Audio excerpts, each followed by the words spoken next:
Chase Thomas podcast. My nephew needs me to record. See, I already hate it. I hate it. All right, hello, and welcome back to another episode of the Chase Thomas Podcast from still the aforementioned Chase Thomas coming to you live from Knoxville, Tennessee, Everything School HQ. Joining me from Omaha Productions and Rocky Top Insider, it's Jack Foster. Jack, good evening, sir. How are you? I'm doing great, Chase. Great to be back on here. Talking, of course, some football bets as always, and some baseball. Intriguing series last weekend in Tuscaloosa. It should be one as well this weekend in Columbia. So, a lot to get to.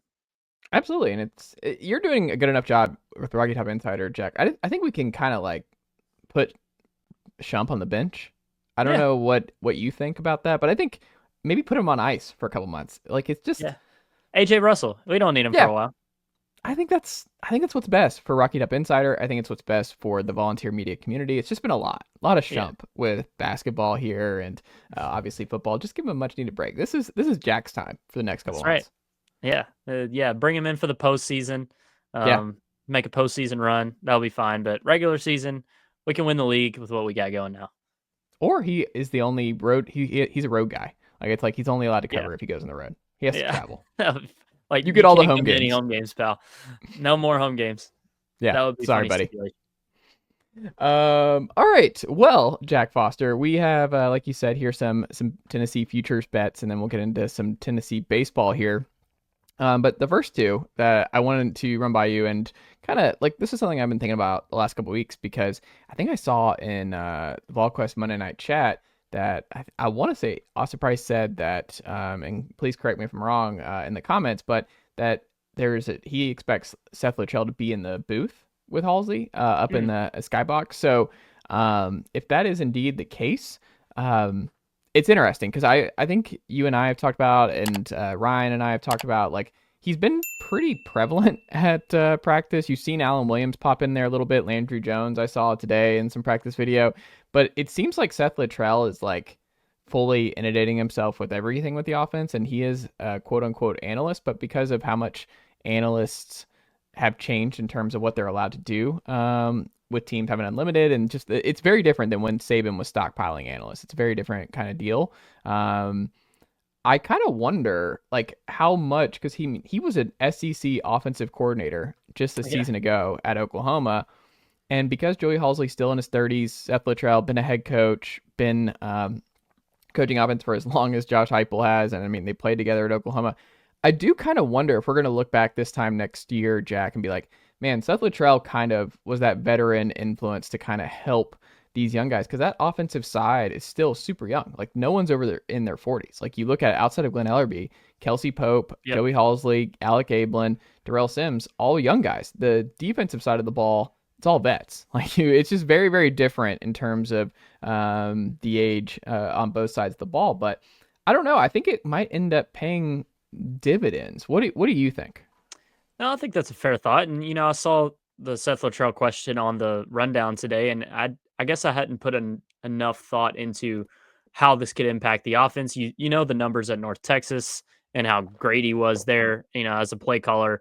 They were top Conference USA pretty much every year he was there. Very balanced attack too. Led rushing a couple of seasons, passing offense for 4 consecutive seasons, and scoring. So North Texas was a wagon as an offense with Seth Littrell calling plays, and then of course the Oklahoma season last year. But I think that it's good to have fresh blood in this offensive staff, because things had kind of grown stale in a way recently, in my opinion. Like, you just look at this Josh Heupel offense, so exciting first 2 seasons. Hendon was great.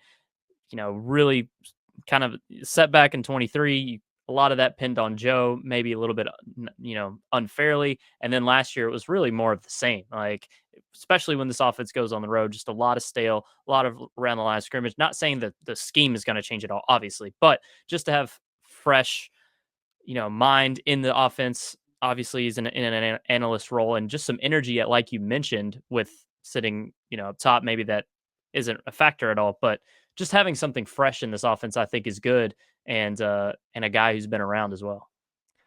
I think that's all fair, and I also think it's just like I want things off Heupel's plate, where the CEO, like Seth Littrell, is able to. I mean, Heupel was like, you don't really know who's going to ultimately call plays, who's not, how much. It's obviously a collaborative type deal, but you kind of want to take, like, with just so much going on in modern college football head coaching, that I think it's increasingly more difficult to be the head coach and the offensive play caller, or head coach and defensive play caller. And I think you want to get to a point where it was kind of like with Golish, where you trusted him and it was like Heupel could just oversee everything. And I kind of wonder with Littrell and Joey Halzle, like, they said Littrell can help, like, fill some gaps, like help him with his experience as an offensive play caller for years. And just, I don't think it can hurt having more guys and more vets in particular on that side of the ball to add to, like this what's happened for the last 2 years of this offense and struggle. And I do think it's worth noting that Seth Littrell was an analyst originally when he got hired at Oklahoma, and he was an analyst for a year, and then he became the OC.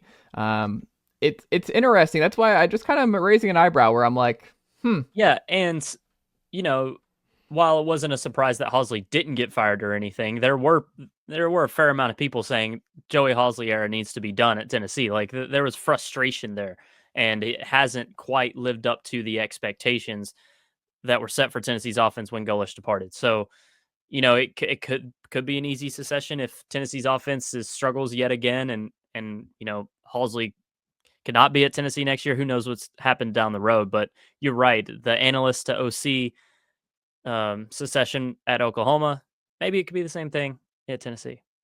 And you brought in Landry Jones, who could be a QB coach right after, or you bring back Mackenzie Milton. Like, there are ways around this where it's like, I feel like this is something that, and again, we're not calling for Joey Halzle's job. We're just saying it does seem like, from the outside looking in, the Littrell edition, Landry Jones coming in, that there is, like, there's pressure. Like, this offense has to be good next year for, I think, to buy. Like, I just think it's been so frustrating the last 2 years post Golish that, to me, if I'm reading the tea leaves, I think Seth Littrell is looming in 2026 as the just sole OC if things don't get picked up offensively.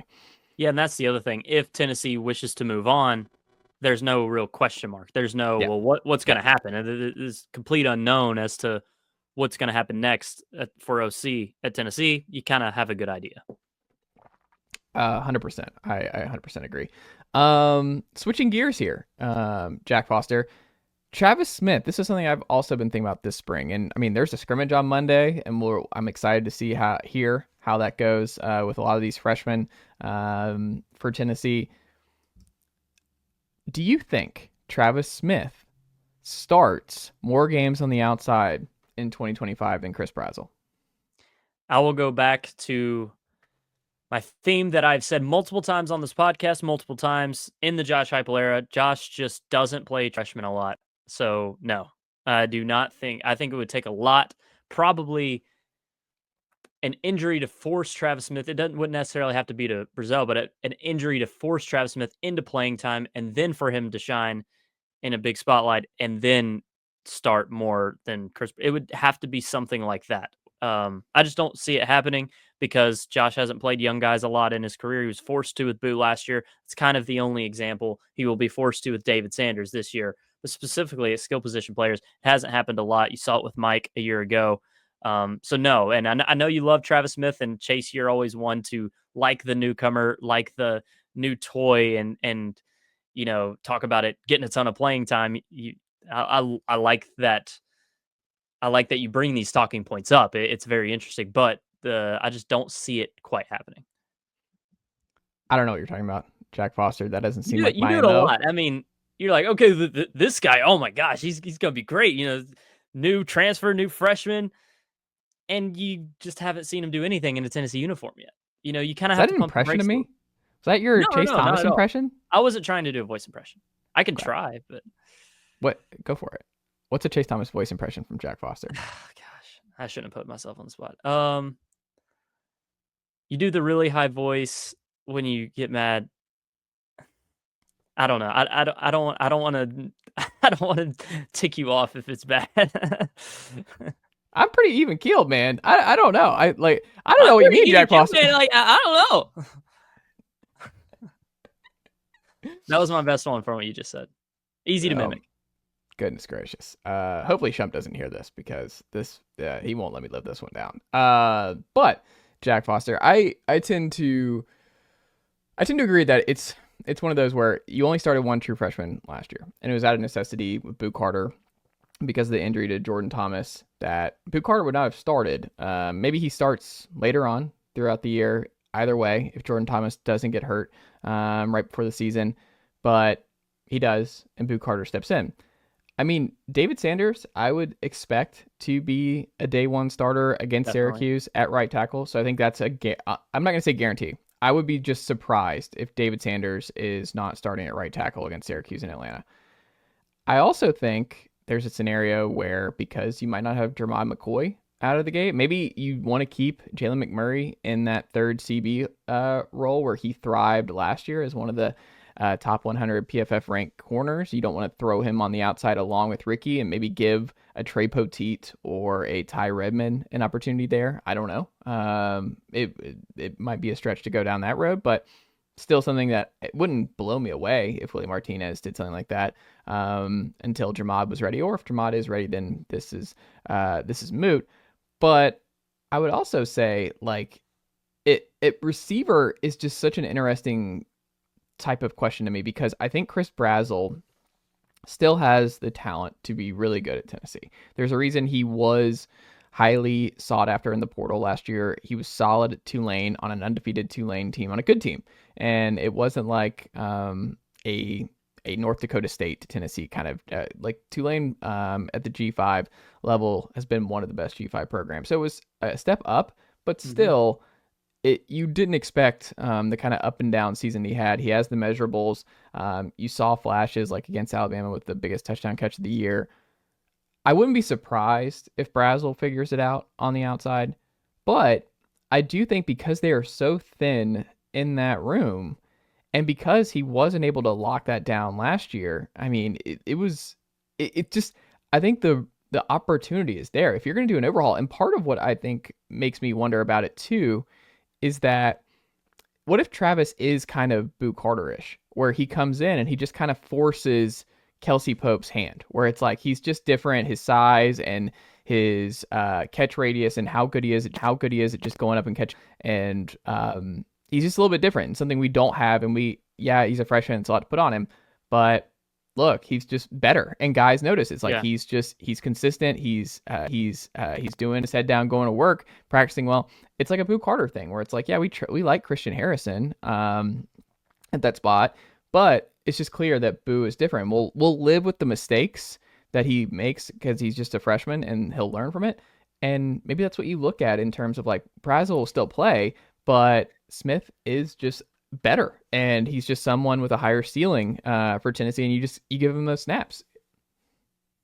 Yeah, if that's the case, and if Brazzell isn't good enough to be a bona fide starter week in, week out, this is going to be a very inexperienced wide receiver room getting a lot of snaps.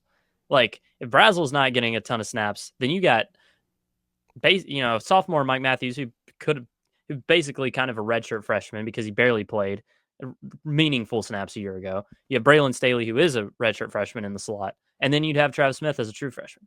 So it'd just be so much inexperience and so much more pressure on Nico, and you don't have a bell cow back. Like, I just start feeling really uneasy about this offense. I think you really want to be able to depend on Brazzell and Kitselman and some upperclassmen, even in Ethan Davis, to you be better this year. I mean, Kitselman is what he is, but especially Brazzell to be better this year and hope that the upside of the others hit. And that could include Travis Smith. And then that would be great for this wide receiver core. But I just don't ultimately think are as many opportunities out wide, and that'll hurt Smith's ability to get a ton of playing time in his first year.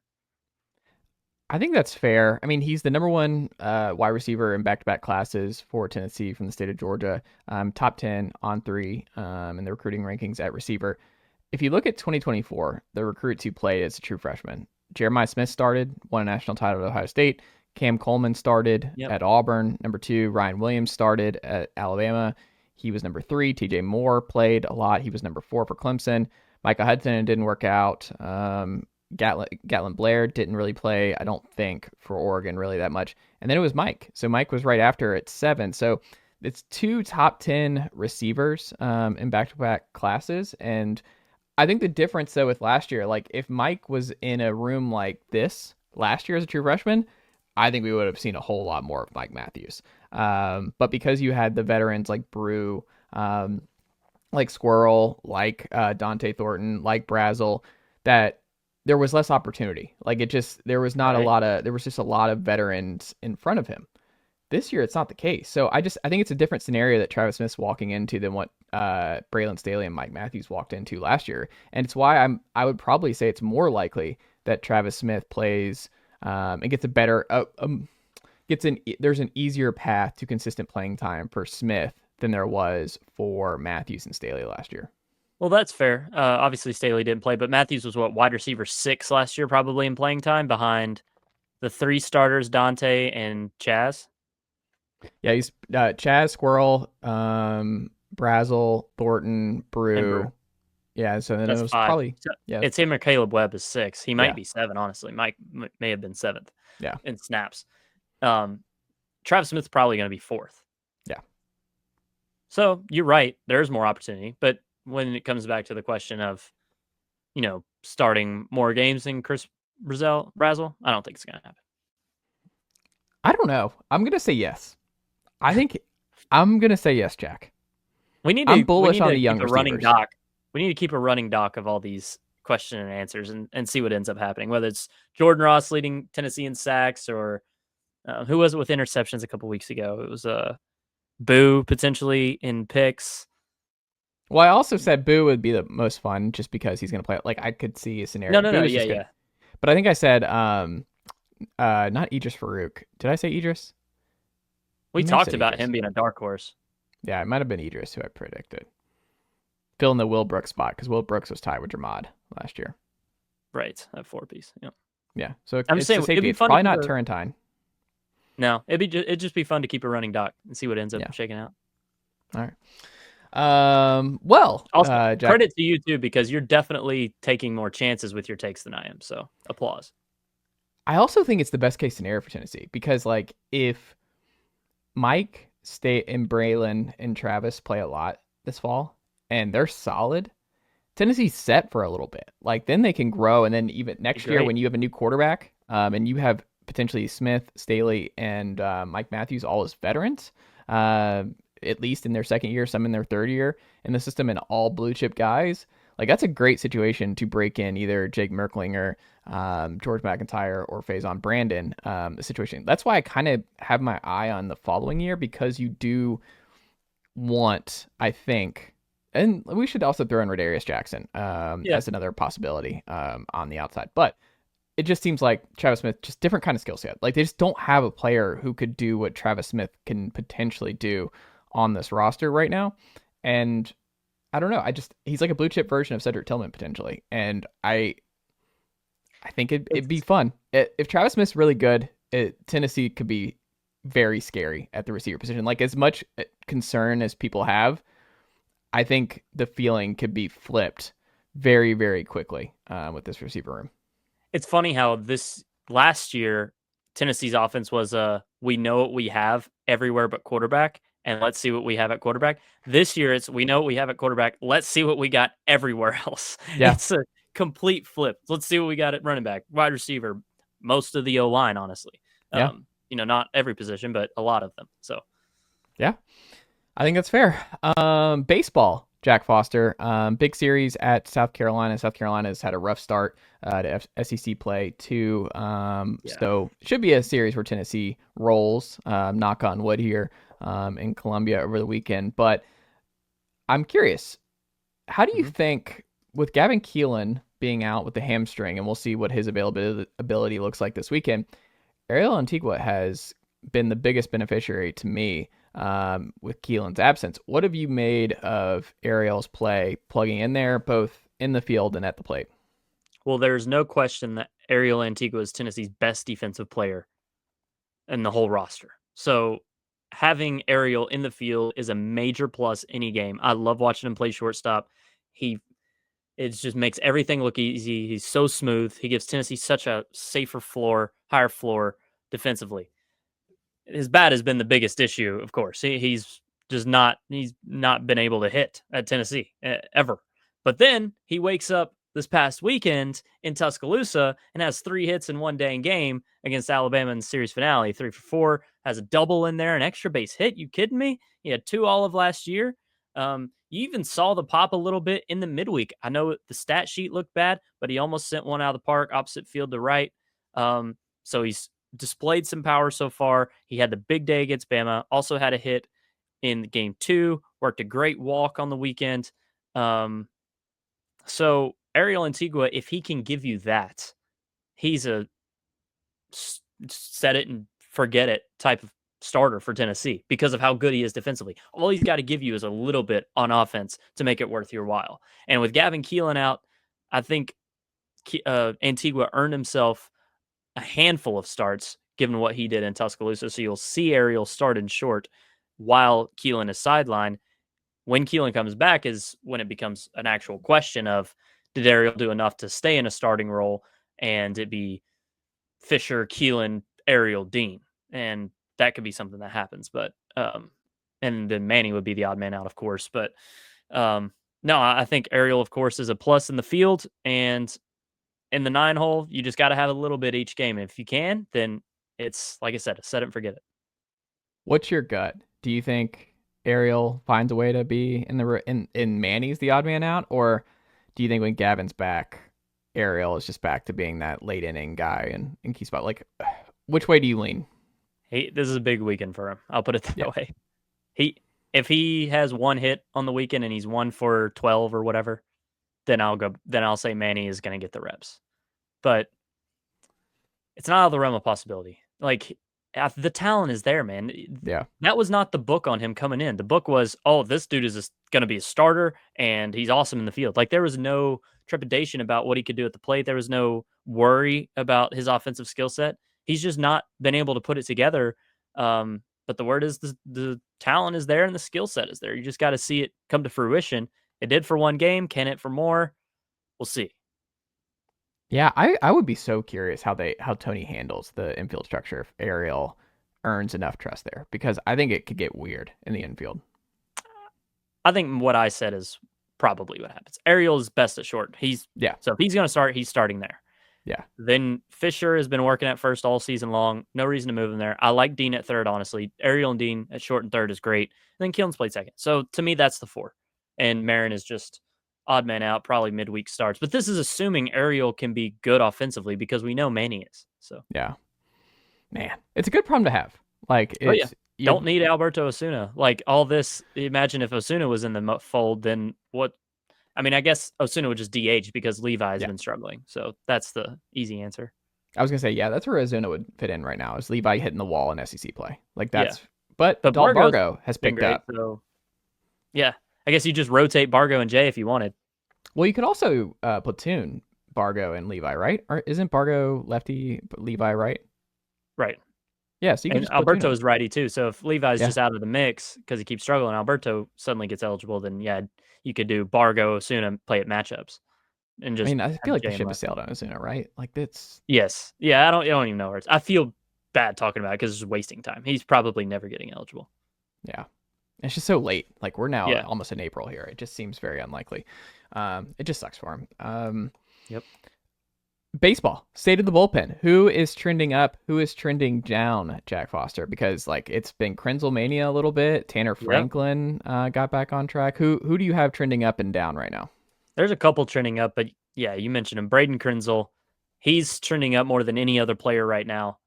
He and Antigua both, but 4 1/3 in a series finale against Alabama. He was actually better than the final line indicated. Ended up giving up a couple of runs, but was straight up dominant against a really good lineup in relief of Tegan Coons. That freshman stack looked mighty good. Got all but 1 out in that game. And of course, Tony used, he went to pitcher to pitcher to pitcher to get that final out. Just was never ending. But I don't know if that was a fluke. I don't think it was. But the sample size on Krenzel was so small before the ETSU game that you still didn't really know who he was. He had been a late game bullpen guy in midweeks, and then when Tennessee was kind of out of options in a close game against ETSU in which they were trailing, Krenzel comes in and was great in an extended relief outing, and that earned him an opportunity against Alabama, and he shoved point blank, was amazing in his first SEC action on the road, nonetheless, as a true freshman. He's a big guy. He's, got good stuff, and I think he is going to be an arm Tennessee looks to in probably later in SEC series. He won't be one of the first ones out of the pen. I don't think he'll be one of the most reliable arms, but he can be a little bit more than what AJ Russell was as a freshman in 23, I think, as a guy to give you a couple innings in a game 3 setting. Or if you don't want to, if you're up 3 to 4 runs on a Saturday and you got through Friday with Doyle, Loy, Franklin, and you haven't used Snead yet, you save him for Sunday and throw Krenzel. Because you got a little bit of a comfortable lead. So he's probably that guy, like you saw in game 3 at Bama, where you have a comfortable lead, but you still want to go to a reliable arm to eat some innings. That's probably Krenzel. Are you worried about Binky? Okay, yeah. Trending down, Andrew Binky after Tuesday. He got a key out in game 2 at Bama. Tony went with the matchup there, and he got a lefty out. And he was solid enough against ETSU in his return to action, but was not good at all against who the heck they play? Queens on Tuesday. Gave up all the 3 runs Queens scored, so just got rocked a bit. But I still think it's a little too early to tell. Andrew Binky is what he is. He's a specialist who will get 1 to 4 outs an outing, I would imagine. Probably 3 or less, if I'm being quite honest. I think he's really limited appearances, or length of appearances, I should say. And that's just what he is. But more so trending down as far as preseason expectations is Brandon Arvidsson and Ryan Combs. I don't think you can rely on Ryan Combs to get you anything in SEC play right now. I know he looked pretty good against Queens. Arvidsson looked better than good against He was throwing Queens. strikes. He was only throwing strikes. And I think that was really important for him because it's been such a rocky year and he hasn't gotten into any sort of rhythm. So maybe that snapped him into a rhythm, and he's super talented. This is a guy that was potentially going to start for Tennessee when we were talking in the preseason. So Arvidsson's a dude, but we just haven't seen it. Maybe that Queens appearance can, kind of get him into a rhythm, as I said. But right now, it doesn't seem like Arvidsson and Combs are going to be relied on in these SEC weekends as of right now. Maybe that'll change, though. Final thing for you. Speaking of the series, what we saw over the weekend, what was the biggest thing you learned coming out of Tennessee's 2-1 series win over Bama over the weekend? I learned that Tennessee's offense still's got it. They can still put together a big day against really good arms, because Quick for Bama in game 2, good arm, got shelled by Tennessee. And then Alcock, who's solid, didn't have a good day against Tennessee either, and Tennessee was able to have a success against their bullpens as well. Dean Curley had a big moment. Those have not come a whole lot this year, but he's got it in his bag. Hunter Inslee's been raking. So I think when you look at the top of this lineup, and then really 1 through 6, including Chapman's power, which has been really valuable, Tennessee can put it on you any given game. And I think that was the doubt was starting to creep in a bit after the Florida series, in which Tennessee really relied on its pitching to sweep. And then, of course, the ETSU game. Just a lot of these midweeks haven't been, where Tennessee's scoring a ton of runs as of late anyway. And then they put 14 on Queens after 19 runs across 2 games at Bama. So you really have seen in the last 3 games that Tennessee's offense can still get it done in a big way. And I think that was important for that unit on the road. This is on a rundown, but gut pick, I guess I should say. Reese Chapman this year, Kavaris Tears last year. Who are you taking? I don't know. It's probably too early to say. I'm gonna. Reese is making it in a conversation. I'm gonna still take KT, but okay. KT struck out so much at the end of last year. Yeah. So if Reese can keep the strikeout numbers kind of where they've been, not let them get too high, then he's going to end up being better. But KT's power was really good, and while Reese has been good too, I just think KT was a better hitter.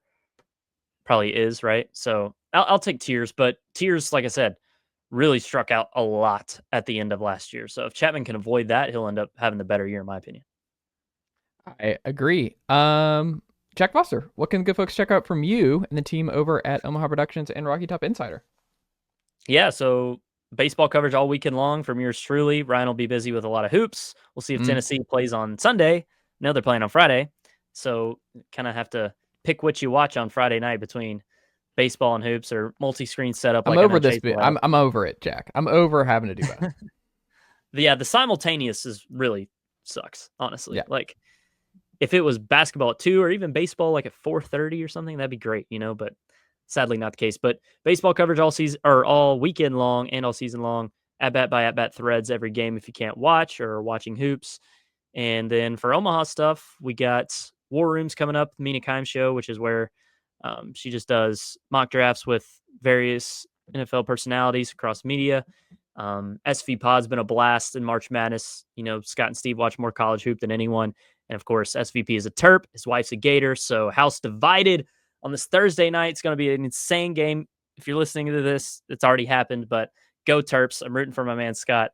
And then this week was, like I mentioned last week, the top 25 coaches from Greg McElroy. So those can be found on YouTube, ESPN College Football YouTube. Well, we're not going to push it until he moves Josh Heupel into the top 10 because he does that. I think McElroy had him at 12. If I remember correctly. And Jeff Brom at 8, which has gotten a ton of backlash. Fair. It's fair. It's a little crazy. I'm not going to lie. Jeff Brom at 8's a little crazy, but he is a good coach. It's like Lance Leipold. It's like, yeah, it's a good ball coach, making these smaller programs really relevant, but come on. It's also just really hard to do this because it's just hard to forecast. Like Chris Kleiman's like an ultimate one where I'm like, yeah, he's been great at like everywhere he's been, but it's also like, it's just different at the power 2 level. It's just different like at the big, I don't know. It's just hard. It's hard to get a good read on those kind of guys. I had an argument with a coworker last week, not McElroy, but someone who works on ACF who was saying PJ Fleck should be in the top 20. I'm like, what? He's like, he's in my top 25. He's somewhere in the top 25. That Minnesota job's terrible, and he's won consistently. Right, but he's won what 7-8 games consistently? No, I mean he's had a double. He had an 11-win season a couple years ago. One time, yes. I don't know, man. Like 11-win season at Minnesota is good. I mean he is. PJ Fleck, I think, is somewhere in. Like I'm buying more PJ Fleck than Matt Campbell. Like PJ Fleck is 56-39 at Minnesota, and he has 2 9-win seasons and went 8-4 in the regular season last year. Like, I don't know, man. I think how many double digit? He has 1 double digit, but then 2 9 wins. So he has won 9 twice, 8 once, 11 twice, or 11 once. Excuse me. Are you taking Kirk Ferentz or PJ Fleck? Ooh. Iowa's been better than Minnesota has in the Fleck era. I guess I'm taking Ferentz. Okay. Neither of them were in Greg's top 25. Yeah, I think Ferentz has to be somewhere in your top 25. Like, I just, like, he's a staple. Like, he's a staple. Like, what is Kirk Ferentz? Like, he was in the Big Ten title game, 2 years ago? Yeah, against Michigan. He wins games with no offense. Like, there aren't a lot of coaches who can win games with like 112th in offense. Like there aren't a lot of coaches who can do that in big time college football, and Kirk Ferentz can do that. Yeah, I just think there was so much new blood last year with this expanded CFP. So it's like, okay, where's Kenny D? Where's Rhett Lashley? Dion, Signetti, like all these newer guys, Sataki. Like there's a lot of newer names. Did he have Sataki in there and not Ferentz? Yeah, Sataki was like 21st. Outrageous. He had Matt Campbell 13th. Sataki, I had a great year, but it's also like he was like on the hot seat before last year. What are we doing? Kirk Ferentz is out here. He won the Big Ten West 2 years ago. He went 10-4, and he went 10-4 in 2021. Went 10-3 in 2019. What are we doing? No respect. That might be a cool take. I don't know. Greg McElroy. No respect for the Big Ten. That might be the theme of the top 25. Too much Big 12. There's not enough Big Ten. Yeah, he hates the Big Ten. Just a peek behind the curtain. Greg hates the Big Ten. Well, not like he just thinks it's bad. A lot of it's like just boring, bad football. Like he's like, once you get past the top, he's like, I could do away with all of the Big Ten. At least the Big 12, it can be exciting. I think that's where he comes from. Can't get him on the competition committee. No, CFP expansion committee. Can't do it. Jack Foster, always a pleasure, and I'll talk to you next week. All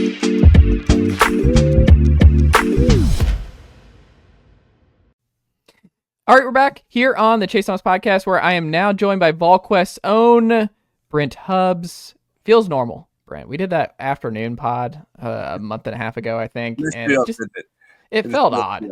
We're two night owls. We need to be doing night pods. You like me in the shadows back here with poor lighting. I understand. The sunlight bothers you. I think both of us are just we're in the shadows here. We have some Eeyore tendencies with Tennessee athletics. Oftentimes, I don't know. I think it's just these pods belong in the evening. I think. Well, I mean, you got to be careful. You're like Gizmo. You got to be careful of bright light. Don't eat after midnight, and don't get wet. Otherwise, it's going to be rough for you, right? Oh, 100%. That's a Gremlins reference. If you're not old, I enough love yeah. Gremlins. I don't know if you're there. You're a young. They're adorable. They're adorable. They are until you mess them up, and then they're also sloppy and angry and gross. That's also true.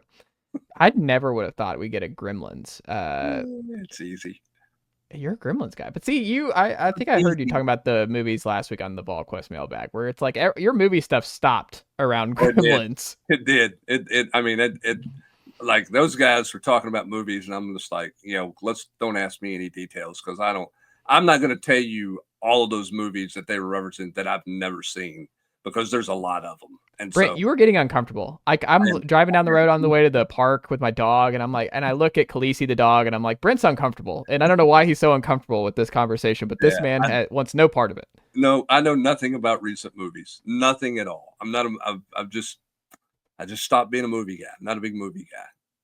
He's a tape guy. Brent Hubbs has got a lot of Tennessee tape to keep grinding. Like, what is the new wrinkle this week? He's just grinding. He's like, let me look at the claw fence. Let's see what's going on here. Maybe that's the wrinkle. Who knows what it is? I don't think they're flipping their offensive lineman play to play. I don't think we're going to see that happen. So that's not a wrinkle in Josh Heupel's offense where, you're a left tackle one play and a right tackle the next play. I don't think we're going to see that. I think those. Do we see a fake wrinkle on Monday in the scrimmage? We hear coming out like just to throw some people off the scent, some fake wrinkles. They're so beat up right now. I don't know what they're going to do in the scrimmage. It's going to be pretty fascinating to watch or to hear what happens in terms of just A, who's out there, and B, how do you scrimmage? Typically this scrimmage is kind of a play ball scrimmage. This may be more situational because of where you are numbers wise. You're just beat up in a lot of spots. And now it's going to be some great opportunities for young players. I mean, with the news that Miles Kitselman's out, I think you're probably going to be cautious with Ethan Davis, even though he probably needs to work to establish himself. But, where's Cole Harrison? Where's those two freshmen? Buddy, you can get all the reps you want if you're Jack Van Doorslayer. Deshaun Brame's coming off a bit of an injury, so they're probably be cautious there. So Van Doorslayer might set a record for tight end reps in a scrimmage. And, they got a couple places like that are, tough right now. But there are a bunch of young guys getting opportunities, which is important because I think college football, if you're gonna recruit high level classes and not go heavy with your funding in the portal, then you're going to become younger football teams. And I think you're going to see some younger football teams around the country. Yeah, I mean, I think that's true. And I think that's just where it's going. It's just kind of the nature of the beast. I think you're going to get sloppier football because of this. Like, I think I was listening to Kirby talk to Josh Pate about it. Just kind of like you have to kind of accept it, I think. It was just kind of like that you don't have, because there's a bunch of turnover on their roster. I mean, we talk about like Georgia's coming to town here in week 3. I mean, whole new wide receiver room. They're thin at running back. They're replacing some key guys on the offensive line. Gunnar Stockton, it'll be his first SEC start when he comes to comes to Knoxville in week 3, but it's just part of the deal. I mean, they're playing some freshmen last year. I mean, and they've started like the Malachi Starks, KJ Boldens. There have been guys who have been there because you can't just stack these 4 and 5 stars year over year and just keep plugging and playing juniors and seniors, because every coach, like Josh Heupel included, they want to play the vets. Like they want to play older players. Everyone does. And you see it works in basketball, like Barnes and company, like veterans. It's just a better winning strategy. They're stronger, bigger, faster, been in the sport, and getting those meaningful reps matters. But on the flip side, to your point about the scrimmage part of it, in terms of like this being an opportunity for a lot of young guys, especially the tight ends now, I mean, I think it's important because the portal is about to open back up in the spring, and we've kind of wondered, is it going to be a cornerback, a running back, a receiver?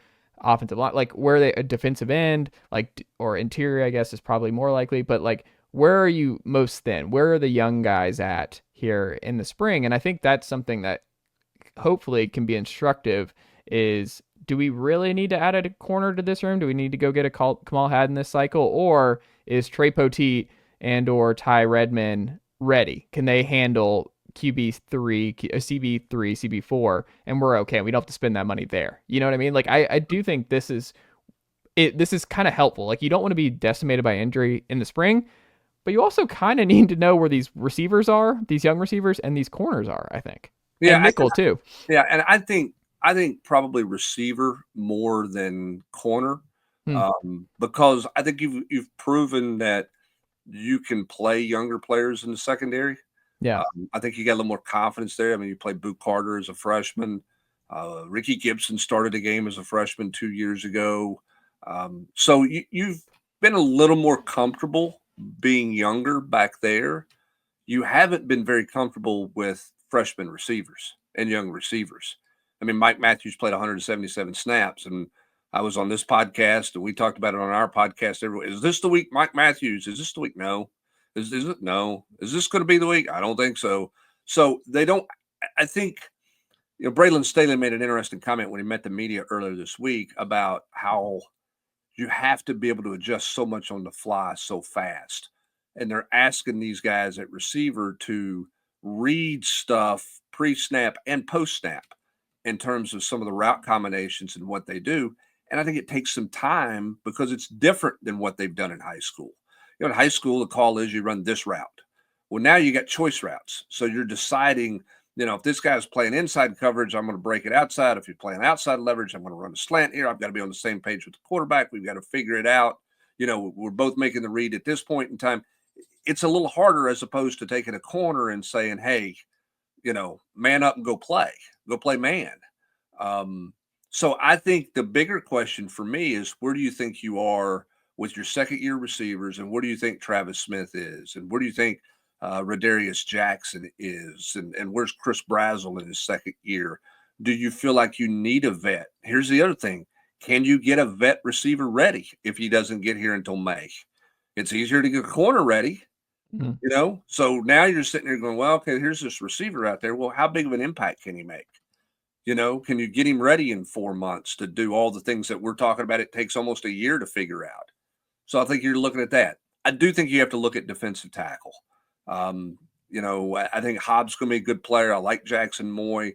I like Bryson Eason. I think Dominic Bailey can slide inside. I would love to see what Nathan Robinson can do, but he's got to stay healthy, and he's not been able to stay healthy. Jamal Wallace has not practiced this spring. I'm not sure where he's at physically, medically, all those things. So now all of a sudden, you don't want to play Dom Bailey inside every snap. So, okay, we can't live in rabbits the whole time and slide a strong side in to play defensive tackle the entire time we're here. Okay, we got Isaiah Campbell. Is he really going to be ready as a freshman? Is Ethan Utley really going to be ready as a freshman? Or do we need a 20 to 25 snap guy who's been in a college weight room for 2 years, who's played somewhere and can step in and be a rotational guy for us? I think that's what I think. Suddenly that position's in a little more focus than it probably was in January, just because of Wallace and the fact that Nathan Robinson's not been able to stay, healthy to this point. So exactly where are you body-wise? You want more than 3, and they're just kind of there right now. I mean, who's 4, who's 5? Maybe you don't go 5 deep, but who's 4? Because you really need 2 deep at that position. And I think that's kind of coming into focus here the back half of spring.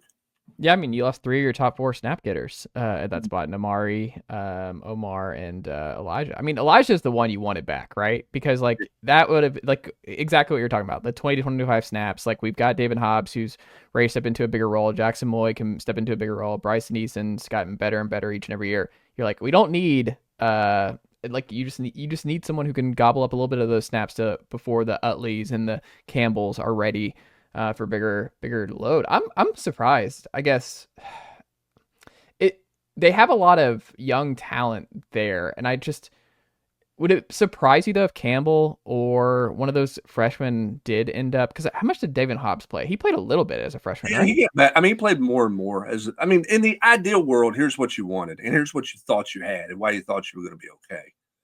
You were going to go Eason, you were going to go Moy, you were going to go Hobbs, you were going to go Nathan Robinson / Jamal Wallace in there as 4 and 5, and then I got Campbell who can come in and be my 5th, 6th guy. Yeah. Okay. Even if Wallace is, because you never really knew what you had in Wallace or what you don't have. Even if it's just Nathan Robinson, you have 4. Then all of a sudden your 5th guy is a freshman. You're okay with that. Yeah. You're comfortable with that. Now the question you have is, are you okay with your 4th guy being a freshman? Potentially, because you don't know if Robinson can stay healthy and you don't know where Jamal Wallace is. That's why defensive tackle has taken a different. You're fine with a freshman being your 5th guy. You're totally good with that because you want to work him in. That's what happened with, you go back to Hobbs' freshman year and you look who they had, and it was Omari, and it was Bryson, and it was Omar Norman Lott, and it was Elijah Simmons. And all of a sudden, hey, Davin Hobbs, you're our 5th guy. You get 5 snaps. As the season goes along, we might take you up to 10, or something to that effect, that type of deal, which is what you want to do. Right now, you may feel like, okay, in the first quarter rotation, now here we're going to count on Isaiah Campbell. Do you think he's going to be ready to be in the first quarter rotation against Syracuse? If not, then you need to be in the portal probably finding a guy, unless you're just going to roll the dice and say Nathan Robinson, who I think is really I think he's got a lot of talent. He's just not been able to stay healthy. And so are you going to roll the dice that he can stay healthy? I mean, maybe it's you're rolling the dice of the combo of like Nathan Robinson staying healthy and or Isaiah Campbell being a 4 or 5 star guy ready to step in for those 20-25 hard snaps. Position to step in and play 25 snaps. Yeah. That's a really hard position to ask somebody to do that. I'm not saying it can't happen. But there are a lot worse options than Isaiah Campbell being. There are. Which is a credit to what you put together in your recruiting class, which is why you're not sitting here going, we're going to take any walking, breathing, snorting defensive tackle available in the portal. If it's the right guy, then you go take somebody. I think you look at taking a defensive tackle in the portal every year because I don't think it's bad. I mean, it's a hard position to play. It's a lot of physicality. It's not fun. I don't think there's anything wrong with always adding a veteran if you can add a veteran. I mean, Jackson Moy was a luxury a year ago. You didn't really need him, but it was nice to have him. Now you really like to have him, but it was nice to have him in the rotation. Wasn't the plan to kind of redshirt him, like to not even? Yeah, he was just too good. And he was good enough to say, hey, he can be 4 or 5 for us. We're good. Like, let's go play with that guy. Well, I also think you brought up the Don Bailey part of it, and this can kind of transition to another part of what I was looking at here, is with James Pierce not being around. And I think you and I talked about this, and I was banging this drum last year, and I didn't like going. I felt like Tennessee tried to moneyball strong side defensive end last year, where they tried to replace Tyler Barron in the aggregate. And I didn't agree with it at the time, because I think it was like 16, 17 sacks total between Barron and Pierce in 23. Barron did a lot of that just nasty work on the defensive line and was a physical dude who made life easier for Pierce on the opposite side. And I think Bailey's solid. He graded lower than Jason Jenkins and Tyree West for PFF on rushing the passer last year. That's not his skill set. Like, he's not a great pass rusher. I think you saw flashes of Tyree West. Could maybe be that guy eventually. But I thought it was kind of like a flex, a little bit of like, we have enough guys here, and we can rotate these guys. And if we rotate these 3, if they give us just a little bit of what Tyler Barron had as a whole, we can match that same production. And I think that's why they rush 4 a lot. And like in the Georgia-Ohio State game in particular, it felt like that's where you really miss somebody like that on the opposite side of Pierce. And I just don't think Tennessee now, with Pierce gone, Jordan Ross has to be ready. Like you saw, Pierce made a big jump in year 2. I think Ross has all the talent in the world to be another big-time star Leo for Tennessee. But I think you're going in with Josephs, who's never been a high sack guy at Tennessee to this point. Good player, played well last year.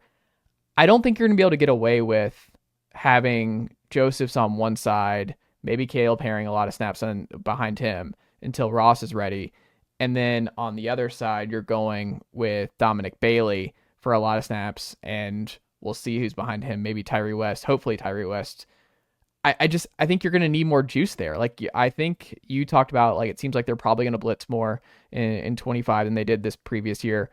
But I just think they need more juice on the defensive line. And I think Dominic Bailey sliding in maybe for those 20 to 25 snaps might be the answer, right? Like, that could be the way around it, because I don't think you can survive. And it sounds a little hyperbolic, but I just mean in terms of, like, if you want to have one of the elite defensive lines in the sport this year, I don't think Bailey and Josephs can be your leaders in snaps at those two spots.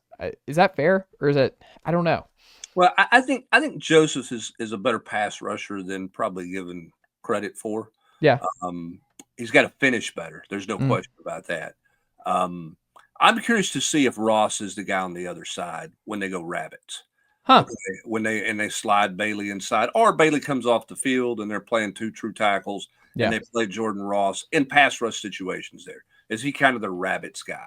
I will say this about Tyler Barron. I was actually on a New York Giants radio show podcast thing. They want to talk about draft stock and draft prospects, so we were kind of running through everybody in the draft for Tennessee, and we got to James Pierce, and I made this statement. I said, James Pierce had a solid year this year, not a great year. He had a solid year.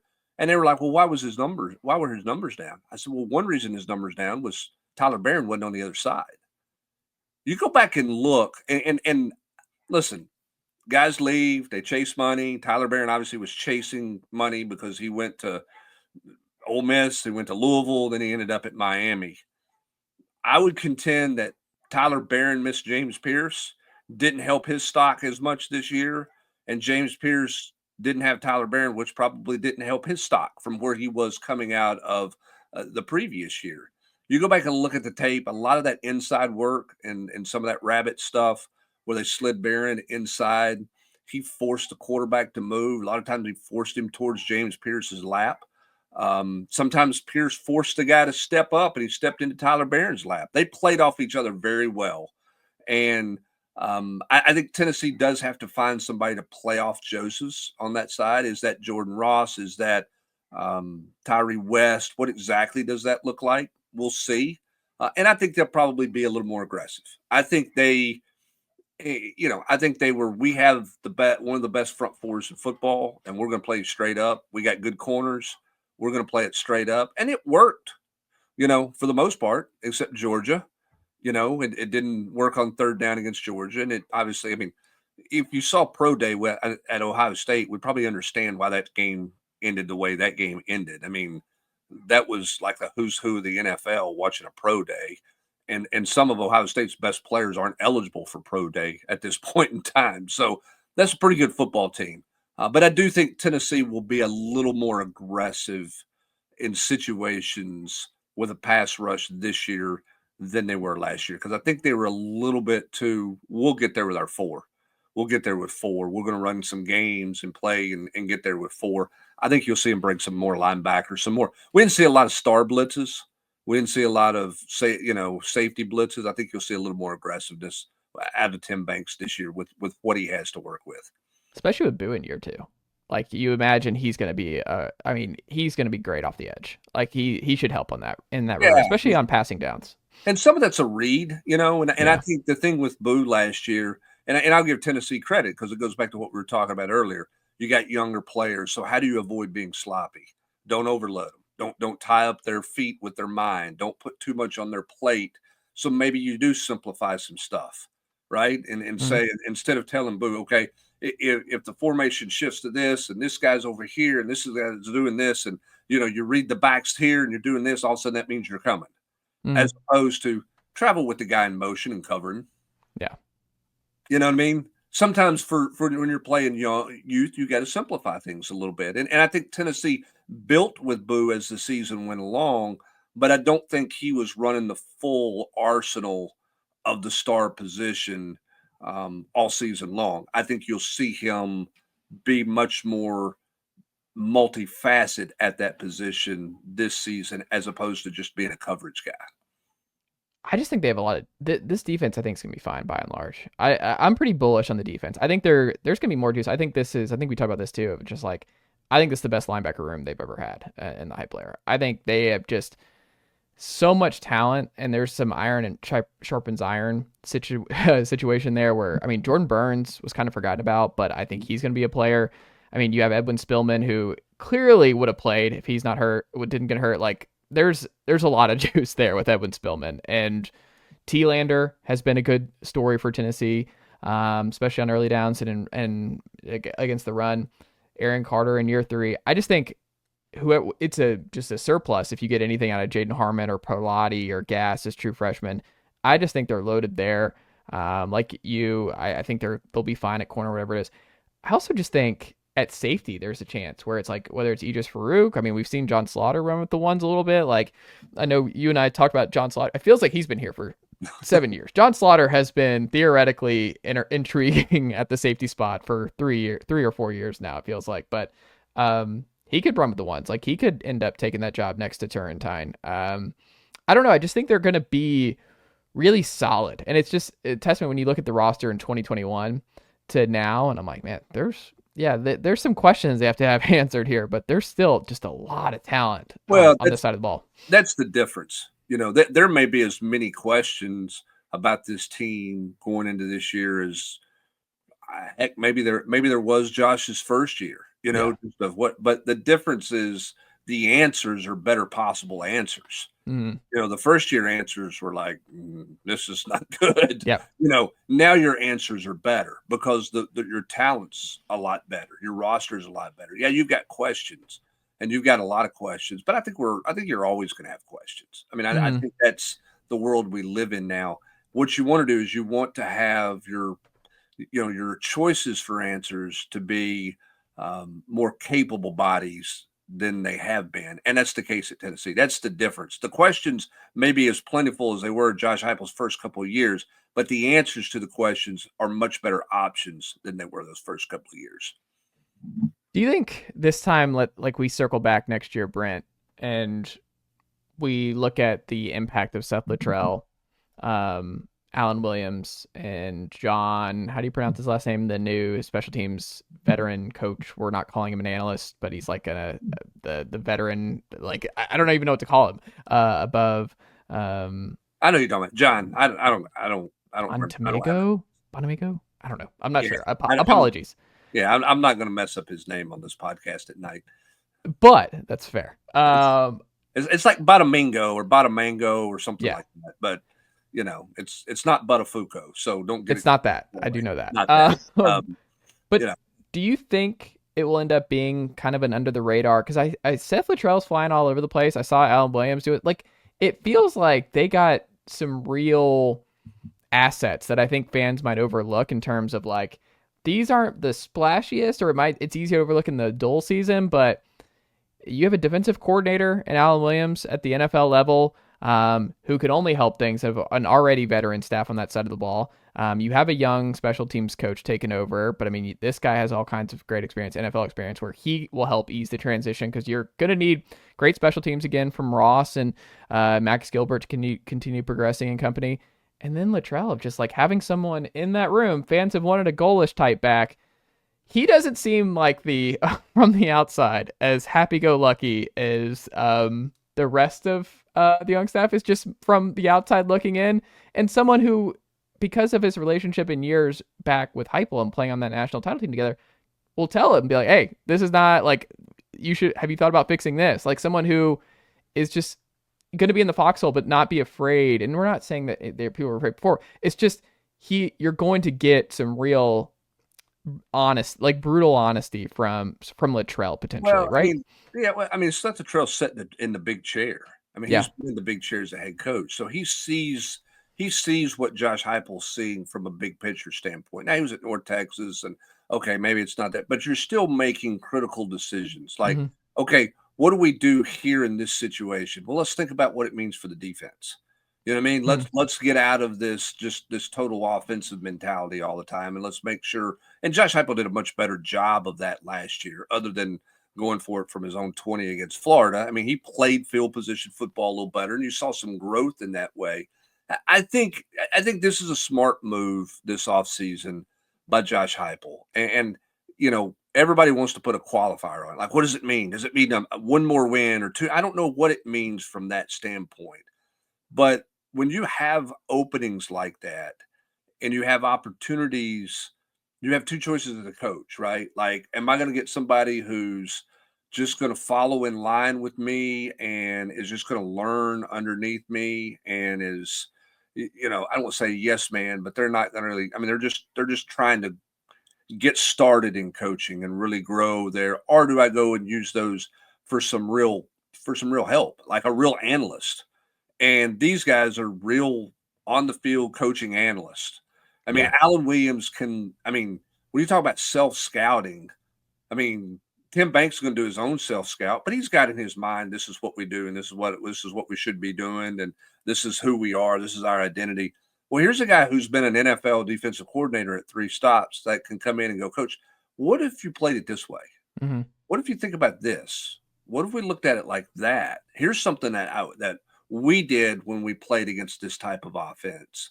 Like that Rolodex or that library, card catalog of information, I think is so valuable. I mean, I do. I think it's a great move by Josh Heupel.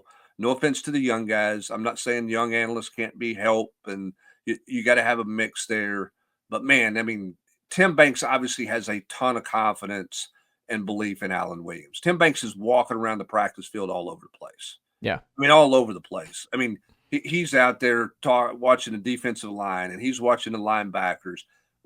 Up until this year, he had always been only with the safeties during individual period. He didn't know what the defensive linemen were doing in individuals. He wasn't going over there and giving his own evaluation or his own thought or taking notes about, you know what, we need to get more out of this guy, or here's something I need to talk to Rodney Garner or Chop about with, maybe we can maximize time better, or this guy might be better to suit this, or here's something I picked out. I wonder if they've thought about that. I mean, I'm at practice on Thursday, and you got Willie Martinez, who's got nickel, and he's got the nickels and a safety, or maybe nickels and both safeties.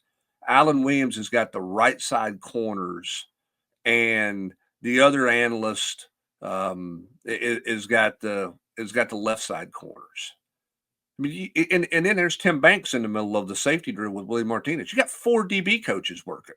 Mm-hmm. I mean, you're dividing that group up. Now, all of a sudden, 3 guys are getting the attention of one coach the entire time, instead of sitting there and there's, hey, this guy gets a rep. I mean, it just creates better development of your football team.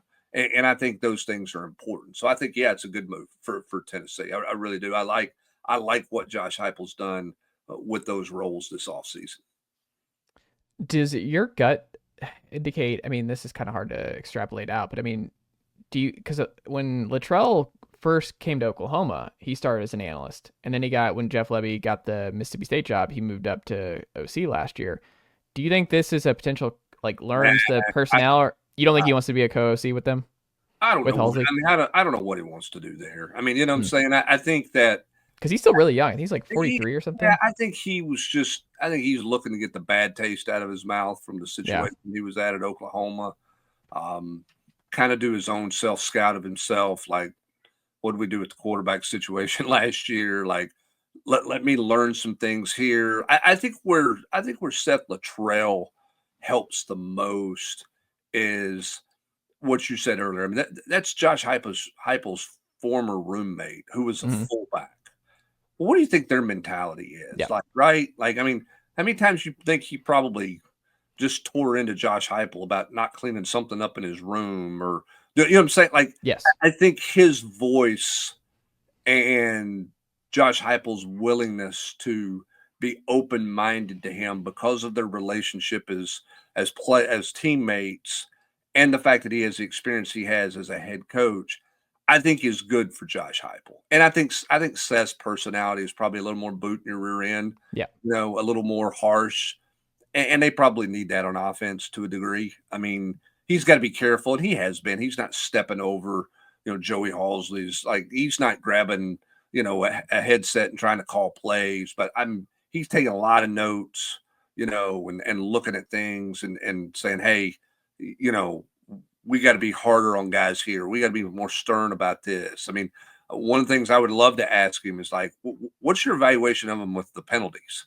Like, I mean, this is one of the most penalized teams. How do you fix that? You're a head coach. I mean, are they being hard enough on them in the practice field when they make a mistake and get a penalty? Or is it, okay, we noted they had a penalty, we'll move on to the next deal? Like, how do you address those types of things? I think those are some of the stuff that you're going to see from Seth Littrell more than just straight X's and O's of coming in going, hey, we're going to do this or you need to do that. I think it's more about, just kind of how you grow and develop your entire offense and the mentality you have on that side of the ball.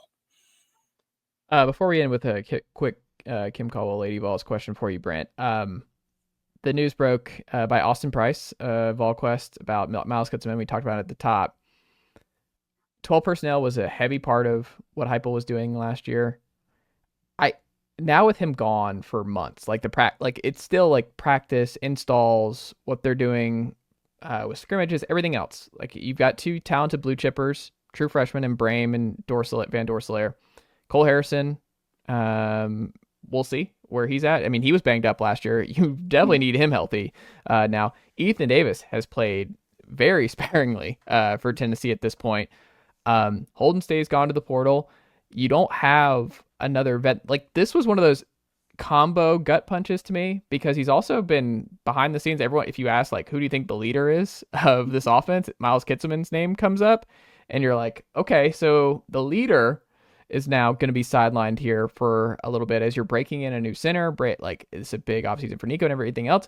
I mean, how much does the installs change, do you think? Because 12 personnel is a big part of it. And like, I imagine Miles Kitselman was going to be a part of how they just game plan and how they revolve this offense. And as a safety blanket for Nico with so much youth behind Kitselman, I don't know. Like, that's a lot to put on Ethan Davis here. I mean, hey, he's a blue chipper. He's a guy like, hey, it's your time. This is year 3.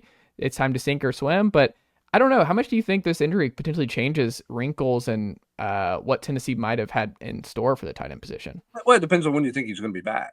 I mean, Yeah. is he going to be back week 2, week 1, week 8? Like, when do you think? But even if he's back, he's gone, right? Like, he can't practice for a while. Yeah, I mean, he can't practice, but I mean, you can get on the board and do some install stuff. I mean, I'm not saying bubble wrap him, but he was probably going to be limited a lot the rest of spring from that standpoint and let the young guys go. Mm-hmm.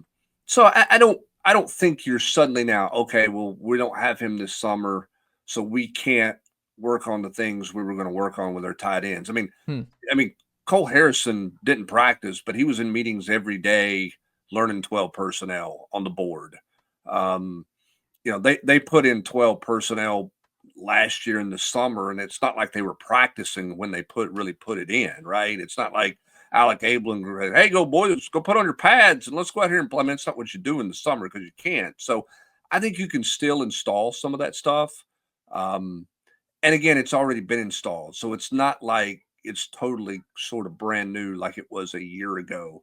So I don't think it negates all of that.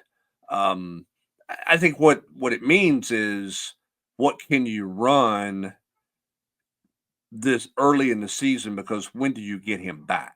I think that the bigger question is, you've got all this stuff in. It doesn't prevent you from putting it in, but can you execute without him when it comes time to play? I mean, because it's one thing to know what to do. It's another thing to be able to go do it. Mm-hmm. And so that will be the question based on when Miles Kitselman is back. Like, look, Ethan Davis, you've said all the right things. All the right things. Great interview. I mean, says all of the right deal. Go back and listen to his interview this time last year. Said all the right things. It's time to go do it. I mean, he's got to go execute and go play better. Quit talking about it all and quit saying all the right things and go be productive. Be more consistent day in and day out on the practice field to earn the trust to be able to play a whole bunch of snaps. Because you're the vet now. I mean, Miles is going to be in the room. He's going to be a part of it. But if he's not ready out of the get-go in fall camp and week one, like, you're the guy. I mean, you're going home to Georgia to take on Syracuse. You're the man. Like, you got to go play it that way. It's time for him to take a big step. I like it. Let's do a rapid fire real quick here. Okay. This is like an AP percentage here. I don't like those, but we'll do rapid fire. We'll do rapid fire. Okay. Starting safety across from Turrentine going into fall camp will be who? If he's healthy, Christian Charles. Interesting. It's big. Experience knows what to do. But Farouk will split time with him. I mean, he's going to. Farouk's not Slaughter. Not right now. Would not be right now. I wouldn't say that, but wouldn't rule him out. But right now, I think from an experience standpoint, they probably roll Christian Charles if he's healthy. Linebacker, too deep. Carter and T-Lander and Spillman and Burns. Because do you lose T-Lander if you go to Spillman too early? Nah, I mean, you're going to play him enough. I mean, you're going to play him on a regular. They wrote. I tell you what, of all the positions on the field since Josh Heupel's been here, go back to Brian Jean-Marie, and even William Inge. Man, they've done a heck of a job rotating guys and getting guys involved. I mean, look how much T-Lander played his freshman year. I mean, Arian Carter's on the field in critical situations. Edwin Spillman's coming off like 7 weeks missed, and he's playing in the second quarter against Vanderbilt when you're behind with a club. Yeah, I mean, they're not afraid to put those guys out there into situations. And I put Burns in there because, when you look at those young linebackers, they're not practicing right now because of high school injuries that they're recovering from, cleanup procedures and that type of thing. So he should be ahead of them. So that would be that's where I'd go with the 2 deep right now. Strong side defensive end. Don Bailey's going to be the starter. And then when you go Rabbits, I think they would love for Jordan Ross to be that guy. Opposite, where's Tyree West? I think he's got to be more consistent, not freelance as much. I want to see Weathersby healthy to see what Weathersby can do. I'm fascinated to see where he's at physically. Another year removed from the hip. Can he stay healthy?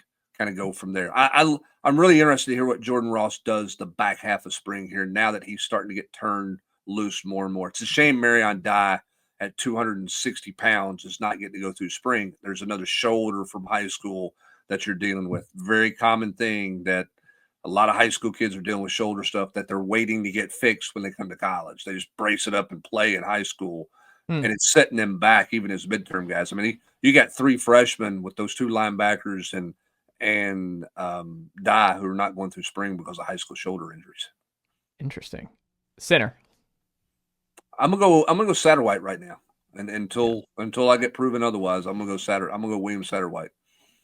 More starts at the 3rd receiver spot, Brazzell or Travis Smith Jr. Brazzell, I think, right now. I was talking to Jack Foster about this earlier. I think Smith's going to get more starts. I don't think Brazzell's going to settle. It's a good bet to settle in at the.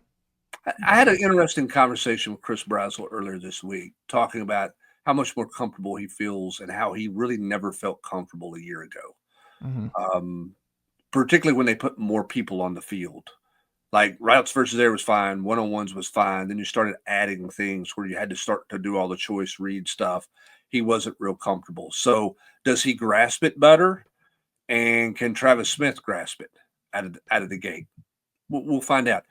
Those receivers are going to get a good lesson on Monday, those young receivers. When Kelsey Pope's not out there whispering in their ear what to do, he's over on the side and it's going really fast and you got to figure it out and go from there. Which one of those guys figures it out? Here's the other thing too. We've talked about a newcomer receiver every year and what's been the impact. Other than Javante Payton running a 9 route, a little bit of Thornton running a route, his deep route his first year.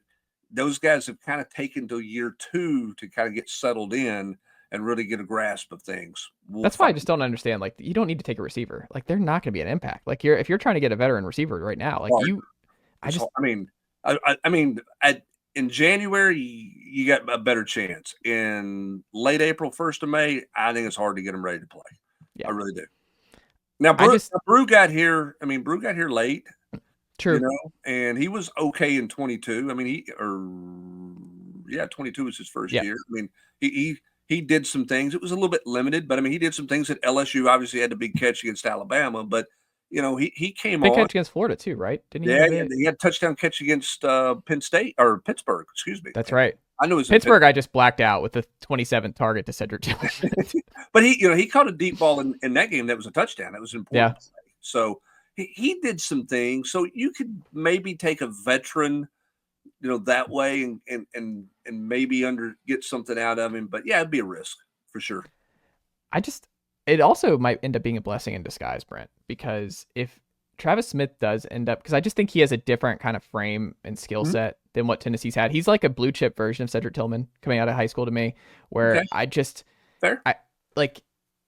He's just somebody that they've missed, and like they haven't had that kind of guy, and it's like you said, asking a lot of a freshman, but maybe Brazzell is better off just being the fourth guy. Like he just gets snaps, and like you go with it. Smith has to win it outright, but like learning on the fly, like so you're saying he's Ramel Keaton?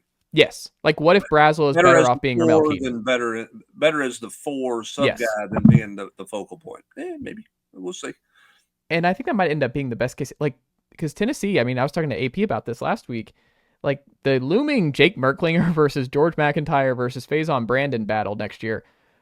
If things go right at receiver this year, that could be gigantic when you're breaking in a new quarterback in 26, because if you have 3 studs that just burst onto the scene and you like have an Ohio State type situation with 3 blue chip guys who flash in different ways, that's a really good position for a new starting quarterback to be walking into, especially with Sanders a year older, William Satterwhite potentially a year old. Like you look all around and suddenly that offense that people are really worried about, it's a whole lot more exciting where you're like, oh, the quarterback's just the plug and play of all these exciting young guys who grew the previous year. I think that is something I have my eye on. I'm just like, man, if you just let Travis Smith work it out and let Brazzell be your Ramel Keaton this year, man, that could pay dividends for 26 for whoever's coming in after him, because it might be a true freshman in Faison. Or let Brazzell be the guy and work Smith in as you go. I think you're going to see. I think you're going to see Travis Smith play, whether he's becomes, quote, the guy and is the starting guy there or not. I think you're going to see him play on a regular basis. I don't think this is going to be like it was in 21, where they played 3 wide receivers and say, "Hey, we're done." We're home with our 3, and that's what we do. And that's not what they wanted to do in 21. But after the Florida game, that's what Alex Golis just came in and said, "This is what we're doing. These are the only 3 we can trust. These are the only 3 we're going to play." And they were fortunate to get through from a health standpoint with that. They beat those guys up pretty good, but that was like, this is our only option. We can't play those other guys. So we'll see. Them being here at midterm, I think helps a great deal. And we'll see how much they develop between now and August and where they are from a help standpoint. Again, I think you have to play young people. When you make a financial investment to get the guys here out of the high school ranks, you can't sit around and wait. They can't be clipboard holders. You got to play those guys. You got to force them in, and you got to keep building them that way. It's what they did with Boo Carter last year. It's what they've done at linebacker. You have to play young players. It's just what you have to do. And if you have to simplify it a little bit, simplify it. But you got to get those guys on the field because that's where your investment's at. Final one. We learned that Darrell Sims is not the rotation guy that Jerry Mack was this year. Well, we don't know that. Well, that's what I'm saying. Like your prediction. What do you think? Do you think he gets prediction? I think I do think he rotates more than he did this past year. If Bishop stays healthy and Lewis stays healthy. Remember this about Peyton Lewis a year ago. The guy's first football came in August. He missed all of winter, spring, and summer recovering from the injury standpoint. So I think you're going to be a little more confident there. I don't know that while I'm bullish on Bishop and I like Peyton Lewis, I don't know that either one of them are the bell cow at this point where Dylan Sampson was. So I think you're going to rotate. The question is there a third guy? Where does Tars Thomas factor in? Where do you factor in with DeJuan Morris? Is there a third guy that really factors into that and makes that a really unique rotation? We'll find out, what he thinks of those guys. But I think you're going to see a little more frequent rotation, at least between 2, than what you saw last year. Last year, it was like, all right, third series, we're going to rotate a guy. and then we may not rotate the rest of the game. You know, if Dylan Sampson's healthy, I don't think that'll be the case this year. Final thing, you've been writing and covering the Lady Vols here a lot. That they beat Ohio State, first home loss for Ohio State, and they're building this year. They're in the Sweet 16 along with the men's team. The most impressive part of year one in Kim Caldwell's tenure for you, Brent Hubbs, is what? That she got a group to buy in to her system, to play the way that they did, the way that they have, and doing it while she was pregnant and having a child and recovering from that. I mean, that to do all of that in 1 year and to get to this point. Oh, and by the way, you were really not very good the last 2 weeks, and so you have 13 days off to fix it and go into tournament play, and you go in and play your 2 best games that you've played arguably in 6 weeks. I think there's a lot to be optimistic about what she's been able to do and what they've gotten done. They obviously got some good players, in the portal. I mean, Spearman's just been a terrific asset. Cooper's played well. But to get what she's gotten out of Darby and Puckett, who probably don't fit this system that exactly like you would look for somebody to do, to get that buy-in that they've had with them, and for them not to be checked out to go to spring break, like they were ready to go reset and go play again. There's quite a bit of competitiveness in that program, and again, to do it while. I think the pregnancy part, she'll never talk about it. Kim Caldwell won't. I don't think she'll ever dive in it because that's not her. It's not about me. I think that was a heck of a lot harder than anybody on the outside ever will know. And of course, I'm never going to know because I'm never going to be pregnant. You're never going to be pregnant. So we don't understand all that. But just the fatigue you go through, you're trying to energize, you're trying to create energy in your program. You're having a hard time doing that because you're 7, 8, 9 months pregnant. Then I think she had visions of having a child on Monday and coaching at Texas. And that's not realistic. And I think the recovery post delivery to get back to where she wanted to be, energy, where she could go on the practice floor the way she wanted to and coach her team the way she wanted to, took longer than she thought. And this team handled all of that. They handled it well. They were competitive against everybody with the exception of Kentucky. Now, they blew a game at home against Georgia, which was an ugly loss. They did not play well against Vanderbilt in the SEC tournament. But, I mean, at Baton Rouge, there was nothing wrong with what they did in that game. They gave a game away at Vanderbilt. They had a chance to beat LSU at home, to beat Oklahoma at home. They beat Connecticut at home. They were highly competitive for a team that you wondered if they would make the tournament. They were really competitive with the exception of the last week of the regular season where they were bad at Kentucky and they were just horrific at home on senior day against Georgia. I'm very curious to see. They're just playing with house money right now. Yeah. At this point, it's, hey, let's go let it all hang out. And all the pressure's on Texas. Yes. All the pressure's on Texas. And for her to get this team to the Sweet 16 in year one, nobody can come back and say, well, she didn't do as well as Kelly Harper did. And what do they do? She's established herself that, hey, this thing's going to work. When it all comes together and all of her parts and pieces are there, this thing makes sense. It looks like a really good investment for Danny White. It's created some excitement and some energy and publicity for them that the program is needing. Ticket sales are up. At this point, everything's house money for them. They've achieved, or in some cases overachieved, what most people thought they were going to do in year one. Now the question is, how does that system work in year two? Does it all come together the way it's supposed to in year two, or does everybody figure you out? Does everybody have a better answer for you in year two? There's always tweaking and adjustments, so that'll be fun to see from a year from now. But as for Saturday, total house money in Birmingham. And how do you play all these new blue chip freshmen? It feels like forever ago she landed all those 5 stars, I think she's going to make noise in the portal. I think they're going to bring in. I think they'll bring in 2 to 4 players out of the portal, which will create some real competition, and we'll see how those. Again, I think you're always going to have some turnover. We'll see how those young freshmen handle it, and again, she's going to play a lot of bodies anyway. So, but I think she is going to have to get her some help in the portal. They obviously need a veteran post player. They're going to need a veteran point guard because you don't want it to be Boyd and just a freshman at the point. You need somebody with some experience to calm you there. And you need a shooter on the perimeter, probably, maybe somebody who can shoot and drive it a little bit because of what you're losing in Jules Spear and Darby. I mean, you're living on the three, obviously. You better get some better shooters that can shoot some threes. And then now the freshmen you think can do that, but you need a little veteran person out there on the perimeter too. Brent Hubbs, what can the good folks check out from you and the team over at Volquest.com this week? Tons of stuff. I mean, we have our regular podcast stuff all week long on Tuesdays and Thursdays, and we'll have plenty of spring coverage. We got coverage from Sweet 16 for both basketball teams. You got the baseball team playing at South Carolina. It's crossover season, man. You got lots and lots of things going on. And you don't really get centered in and focused on any one thing right now. You're kind of involved in all of it in varying degrees. And it's fun because everybody's winning right now. It keeps it really fun right now. And should be interesting to see what we're talking about basketball on Monday.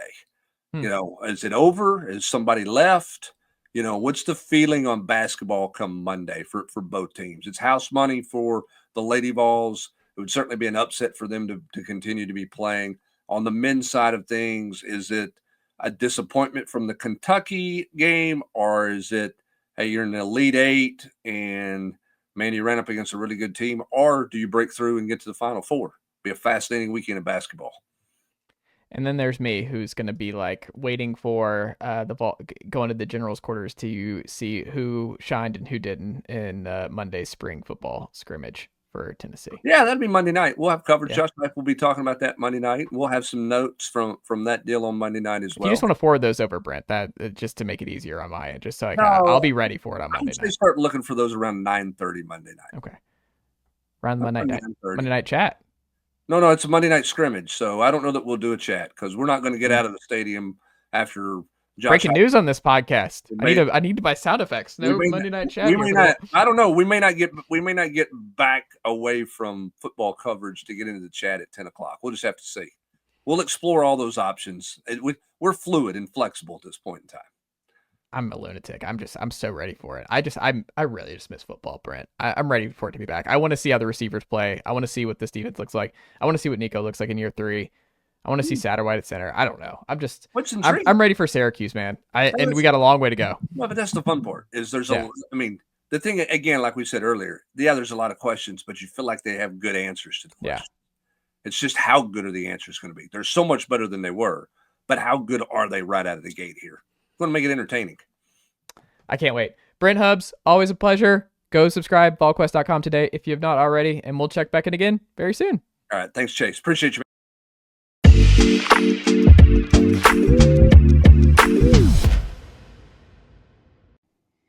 All right, we're back here on the Chase Thomas podcast where a first-timer is here. It's very, very similar to where I went to high school, the Parkview Panthers back there in Lilburn, Georgia, where 5-star Mike Matthews at Tennessee went, and a couple other Tennessee alums, and we got the orange and white checkerboard. But Powell Panthers, Parkview Panthers, we got the paw print. We had the paw print. There's a lot of overlap here, Coach Lowe. I like it. I don't even know where that is, but I'm a fan already. Region 7A, Gwinnett County, the biggest county in the state of Georgia. It's right there with football played down that way. Pretty good, but there's also really good football played here in East Tennessee, and I think it's getting better and better every year, and your program at Powell is one of the big reasons for how competitive the Knoxville area is and continues to grow more and more each and every year. But how we were talking before we got started here, the offseason for you, I mean, is it kind of a rejuvenation period where you really enjoy just kind of getting away from the regular season, the grind, and you're like, okay, I can kind of recalibrate, get ready for some new installs and really decompress? Or are you someone who's like, I'm ready to get back into the week-to-week grind?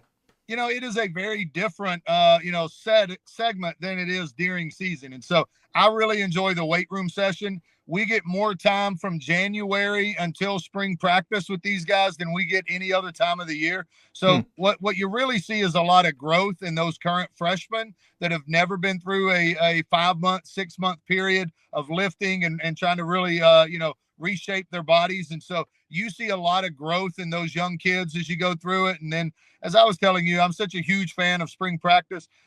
You're not preparing for another opponent. So you're really just trying to figure out your own team. You're trying to work on technique, a little bit of scheme, but you really just want to see competitive nature. You want to see what kids have that inside of them naturally and just want to be football players. That makes a lot of sense. I mean, when you think about now that you've been here back at Powell for what, 7 years? Is this year 7 or year 8 for you? 2018. So I guess it's going to be year 8.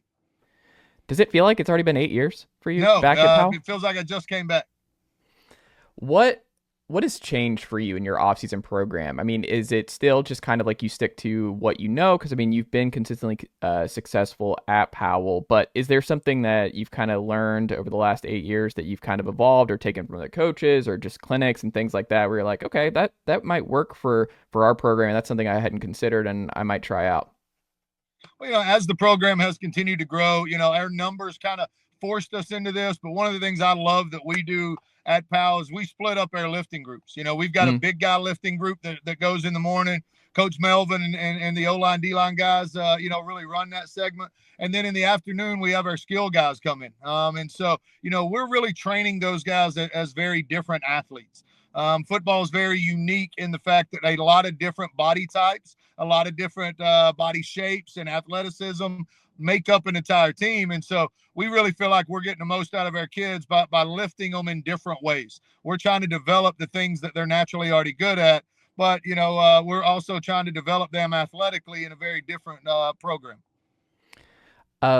When you think back to the 2024 season and how it ultimately unfolded, you go through the schedule and just week to week, if you could go back and tell yourself one thing, the week of game 1, what do you tell yourself?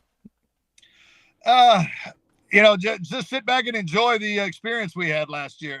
We had a lot of talented kids, and I think no way around it. Everybody's still very disappointed in the way it ended. Certainly felt like it ended too early. But at the same time, it was a great group of kids, great group of coaches. Last season was a lot of fun. There's a lot of high points that came through it. Our defense played as good as they might have played in any year that I've ever coached. There were a lot of kids chasing the football, a lot of talented kids on the field. A lot of great job by the defensive staff, but that defense was really unreal as the way they pursued the ball and the way they chased the ball. And from an offensive perspective, we had a lot of returning starters, and the ones we did have been a part of the program for a long time. Just to enjoy those moments. It's something that as I've gotten older in my career that I certainly try to pass on to those kids now is enjoy this season, enjoy game 1, enjoy the first Wednesday.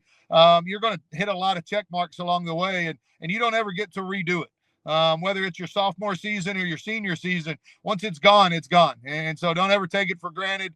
Don't ever look down the road too far. Enjoy the moment that you're in right now because, it's the only one that matters and it's the one you'll talk about somewhere down the road.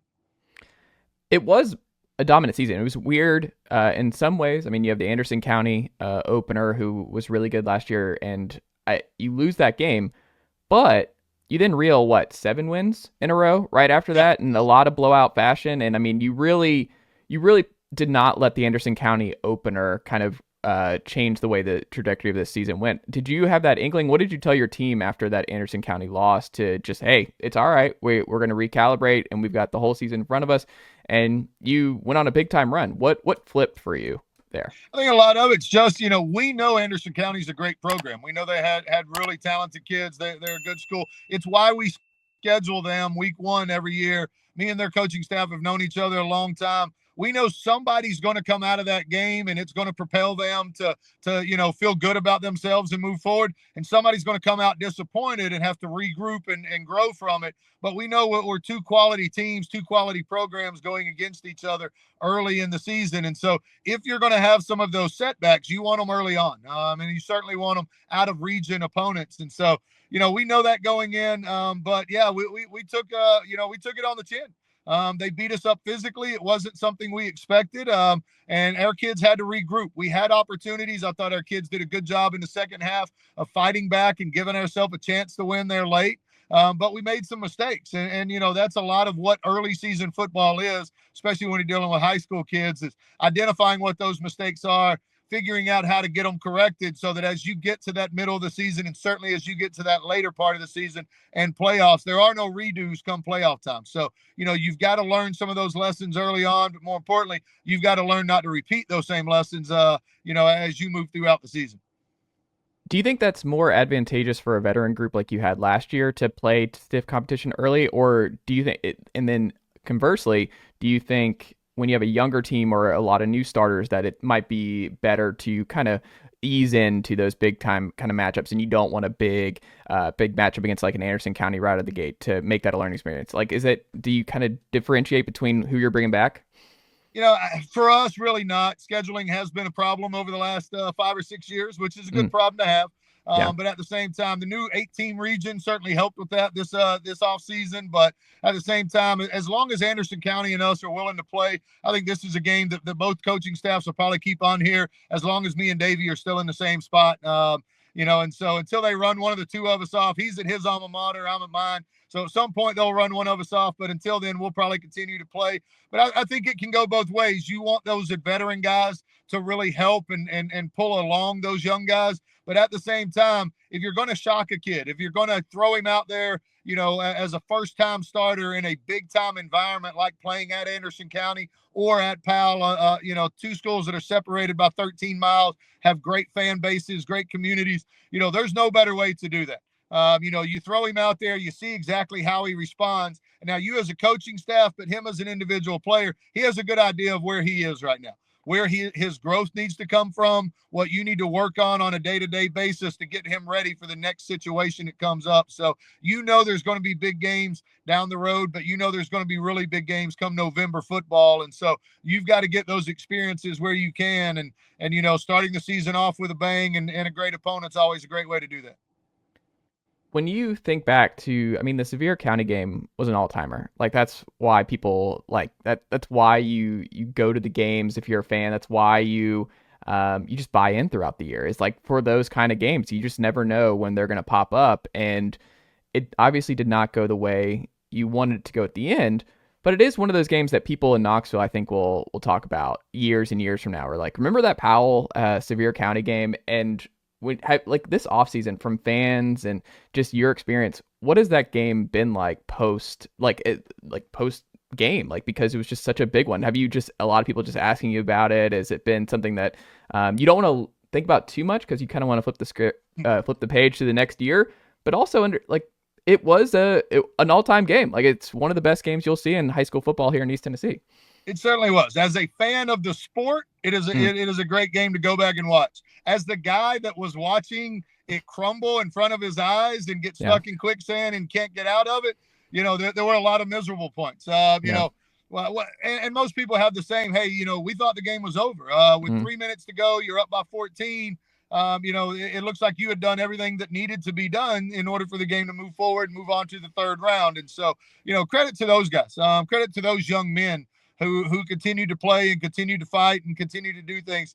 You know, there were a lot of big moments over that last 3 minutes. There were certainly some 50-50 balls that were thrown up and situations that came up and their kids found ways to make all of those plays. And, you know, it took all of those plays to beat us, and our kids weren't able to make those plays in those situations. And so for us as a coaching staff, for the kids that we do have returning, it hasn't been an off season where it's taken a lot to motivate us. I think everybody within our program has a sour taste in our mouth for how that game ended and what we possibly let slip away there, you know, in the last 2 to 3 minutes. You know, at the same time, you know, our kids, they've got to learn to win those games. And, you know, it's what makes the games exciting. It's what playing really good football versus another great football team. You know, somebody's always going to leave the game disappointed.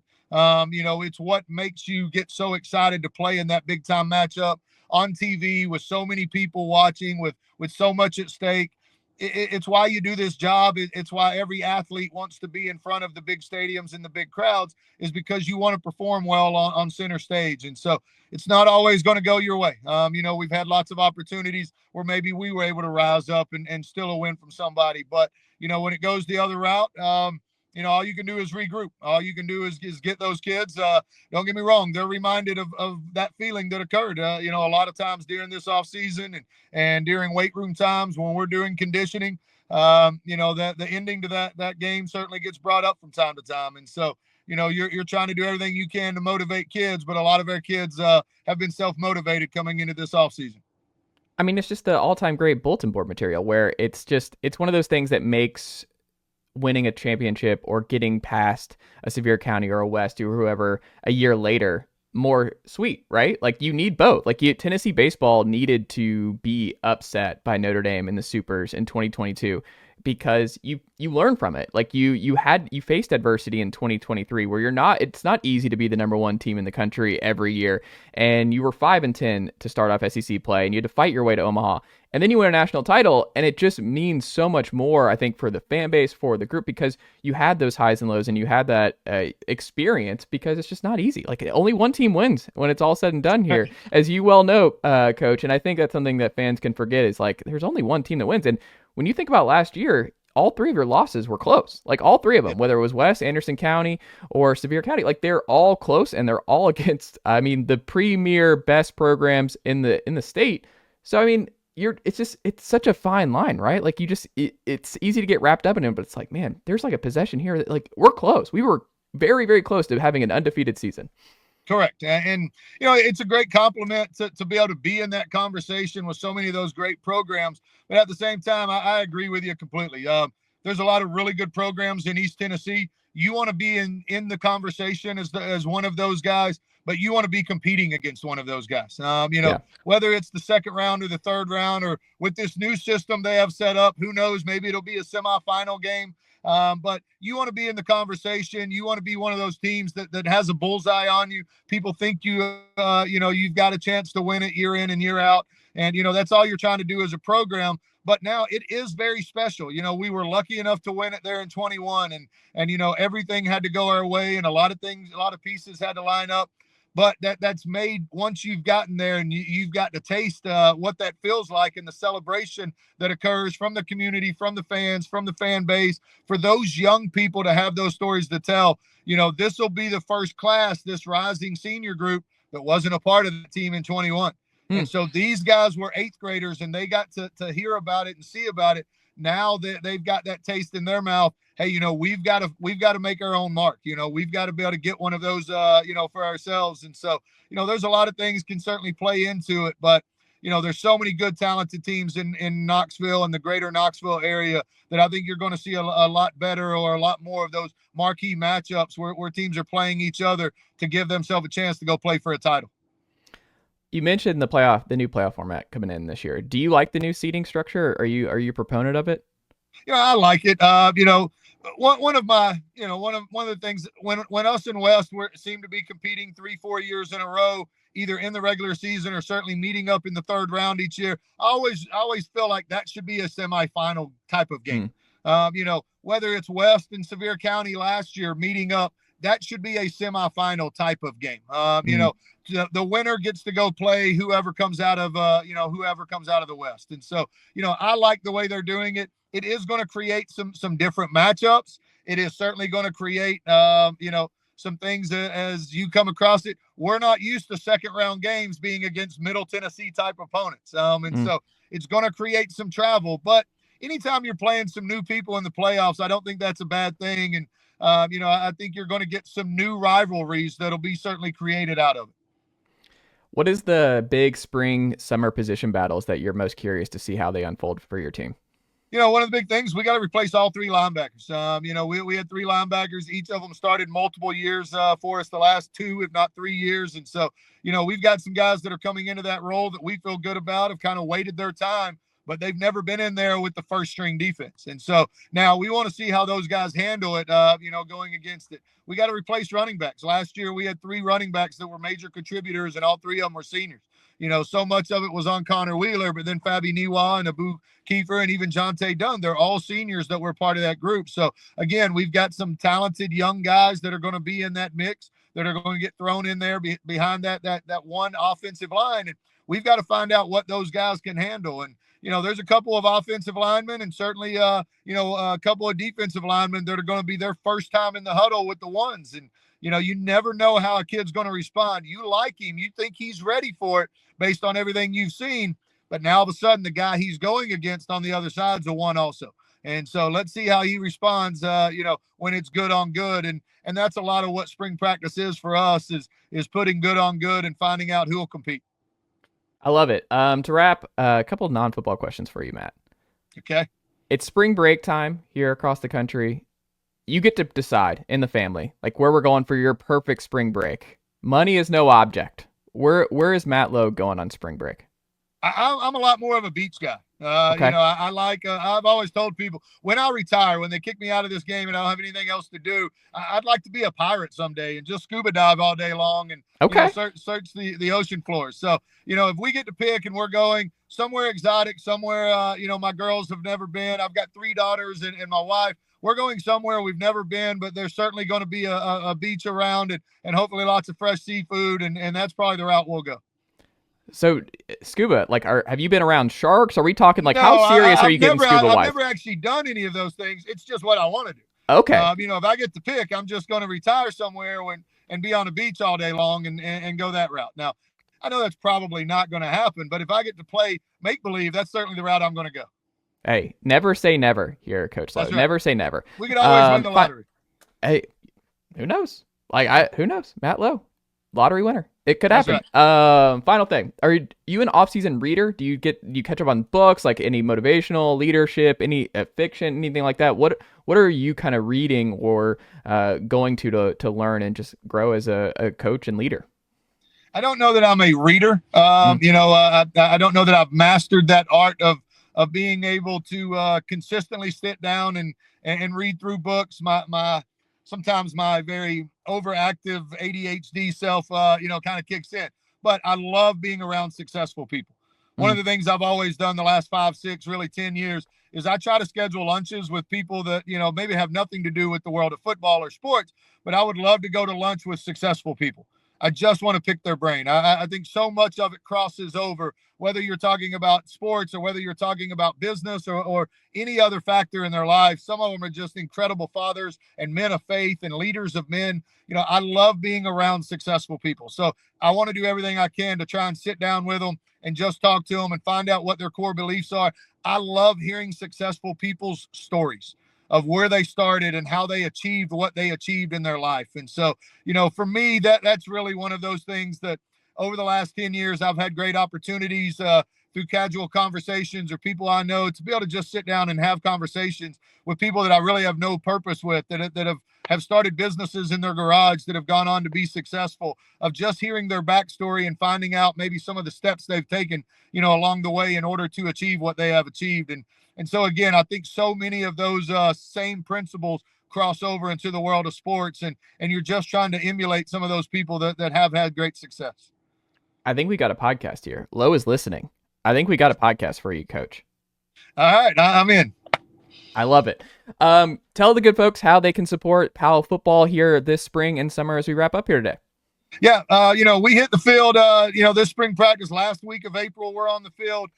First 2 weeks of May, traditionally, we're going to go Monday through Thursday. Certainly go that route. Anybody who's available, they're open to the public. Come by, hang out, check the kids out. It's always a great time. Usually there's lots of college coaches hanging around, and so we don't expect any different. We've got a big scrimmage versus Alcoa at Alcoa, May the 13th at 6 p.m. It's a great opportunity to see 2 really good programs going at it. But on top of that, follow us on our social media. We're trying to update everybody. Get on there, whether it's the Instagram, the TikTok, or even the Twitter. Find a way to get involved.